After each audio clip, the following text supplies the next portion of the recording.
In this lecture, I'll cover two more strange consequences of the theory of special relativity, the first of which is time dilation. Time dilation is that the observed passage of time is dependent on the speed of the observer. According to special relativity, the faster you travel, the slower time passes. This is best illustrated with an experimental example. This experiment has been done before. Let's say you have an atomic clock sitting on Earth. An atomic clock is an extremely accurate type of clock.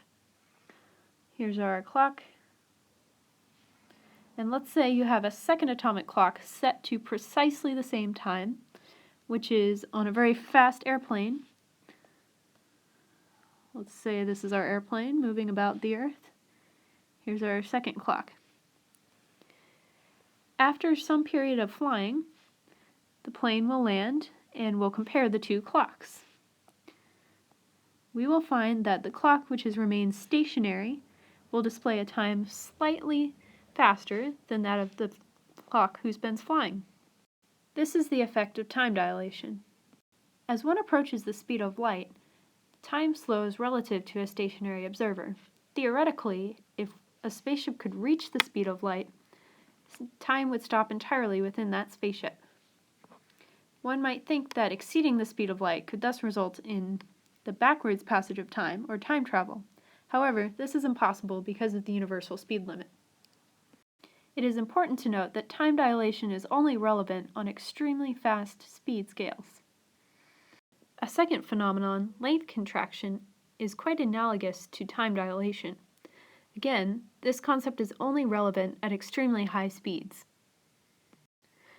Length contraction occurs when objects are measured to be shortened in the direction that they are moving with respect to an observer. An example of this would be a stationary person with a rocket passing overhead at high speeds. Let's say the rocket is traveling in this direction with respect to the observer. According to the phenomenon of length contraction, the rocket would appear shorter in the direction it is traveling, so this direction. That means the observer would measure the rocket as something more like this. However, the dimension here would remain the same because this is not moving with respect to the observer. Related to the ideas of time dilation and length contraction is the notion of spacetime. Spacetime is the proposed fabric of the universe, according to relativity.